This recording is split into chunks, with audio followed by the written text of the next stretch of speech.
अच्छे बच्चे कैसे बैठेंगे? देखिए आप लोगों ने घनमूल खुद निकालना सीख लिया, खुद सारे सवाल किए, है ना, खूब अभ्यास कर लिया है। अब इसके आगे बढ़ते हैं। पांचवा सवाल है 2096 में किस छोटी से छोटी संख्या से भाग दें कि भागफल पूर्ण घन हो जाए। हमें ये देखना है कि 2096 में कितने से भाग करें। तरीका क्या है, इसके आप अभाज्य गुणनखंड कर लीजिए। हम रफ में अभाज्य गुणनखंड कर लेते हैं। कितने के? 2096 के। क्या 2 से कटेगा? इकाई के स्थान पे 6 कट जाएगा। 2 एकम 2, 0, 2 चौक 8, 2 अट्ठे 16। फिर 2 से कटेगा? 2 पंजे 10, 2 दूनी 4, 2 चौक 8। फिर 2 से कटेगा? 2 दूनी 4, 1 बचा 12 हो गए, 2 छंग 12, 2 दूनी 4। फिर 2 से कटेगा? 2 एकम 2, 2 तीन 6 और 2 एकम 2। क्या फिर 2 से कटेगा? अब तो 131 जो है वो अभाज्य संख्या है। आप देख लो, 3 से भी नहीं कटेगा, 5 से भी नहीं कटेगा, 7 से भी नहीं कटेगा, 11 से देखिए इसको जोड़ा, 1 और 1 कितना हो गया? 2। 3 में से 2 घटाया कितना आया? 1। 11 से भी नहीं कटेगा। क्या हम 13 से देखेंगे? तो उसका नियम समझ लीजिए। 13 का वर्ग कितना होता है? 169। 169 इससे ज्यादा हो गए, यानी कि 13 से देखने की आवश्यकता नहीं है। नियम समझ लो। कहां तक हम चेक करते हैं? हमने 11 के आगे चेक ही नहीं किया, क्योंकि 11 के अगली अभाज्य संख्या कितनी है? 11 के बाद अभाज्य संख्या कौन सी पड़ती है अगली? और 13 का वर्ग कितना होता है? मैंने कहा था आपसे 20 तक के वर्ग याद कर लेना, और खासतौर से अभाज्य संख्याओं के तो आप 50 तक याद कर लो जो अभाज्य संख्याएं हैं, बड़ा काम आएंगे। देखो यहां पे, देखो मैंने उपयोग बता दिया। 13 का वर्ग कितना होता है? 100, और ये संख्या 169 से कम है, तो इसीलिए आगे आपको इसकी विभाज्यता जांचने की जरूरत ही नहीं है। ये अभाज्य संख्या हो गई, ये अभाज्य संख्या हो गई। तो बस आपने 11 किसी से भी नहीं कट रही है, 131 से ही कटेगी। 131 एकम 131। तो कितना आया आपका?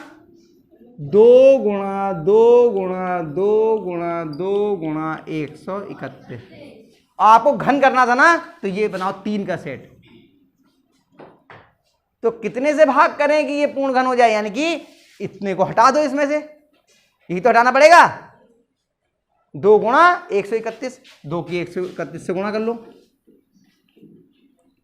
131 की 2 से गुणा, 2 एकम 2, 2 तीन 6, 2 एकम 2, 262 आया। कितना आया?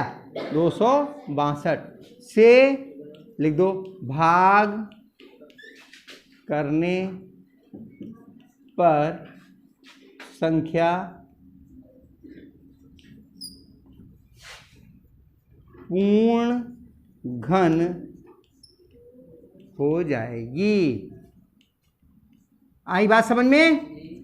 चलिए, ये तो भाग करने पे आ गया। मैं इसका उल्टा भी बता देता हूं। अगर गुणा करने को कहते तब क्या करना पड़ता? मैं रफ में बता देता हूं। कितने 2 कम है इसमें? 1 बार है। कितनी बार कम है? 2 बार, यानी 2 गुणा 2। और कितने 131 कम है? 2 बार, गुणा 131 गुणा 131। अगर इसमें इतना और आ जाए तो ये पूर्ण घन हो जाएगी या नहीं हो जाएगी?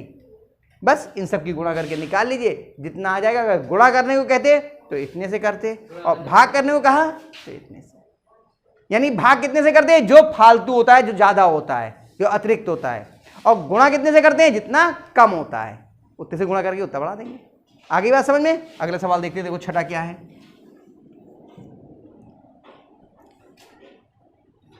छठा सवाल है 2,81,216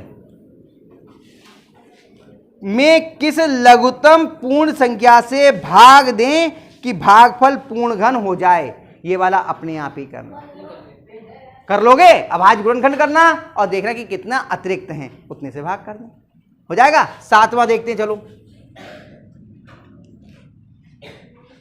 9000 में किस लघुत्तम प्राकृतिक संख्या का गुणा करने पर संख्या पूर्ण घन होगी। अब ये गुणा करने वाला आ गया, ये अलग करके देख लेते हैं। चलो 9000 है, चलो 9000 के अभाज्य गुणनखंड कर लेते हैं। हमने आपको एक तरीका बताया था कि अंत में जितने जीरो हैं उतनी बार 2 और उतने ही 5। ये तो अपने पास से लिख सकते हैं हम। कितनी बार 2 और कितनी बार 5? 3 बार 2 और 3 बार 5, यानी कि अगर हमने 9000 के गुणनखंड करने हैं तो इसमें 3 बार 2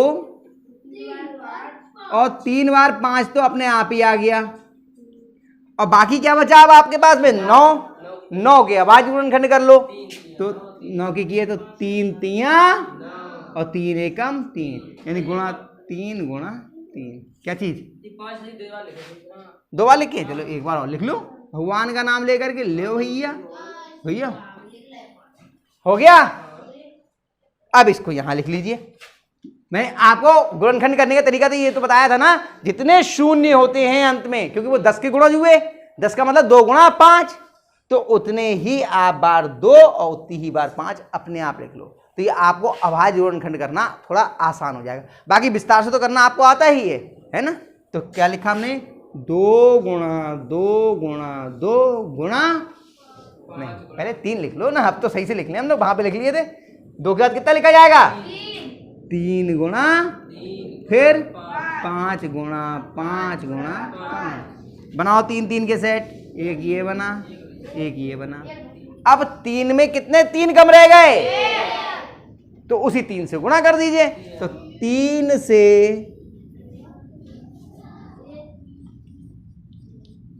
गुणा करने पर संख्या पूर्ण घन हो जाएगी।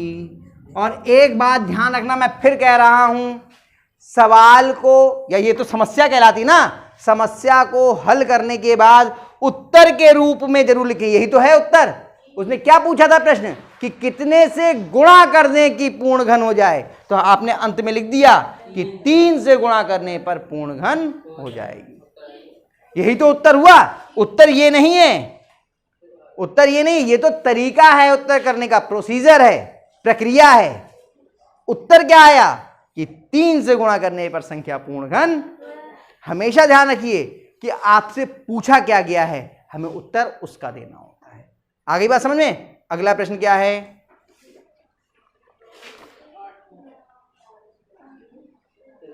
83,349 में किस छोटी से छोटी प्राकृतिक संख्या से गुणा करें कि गुणनफल पूर्ण घन बन जाए, कर लेना।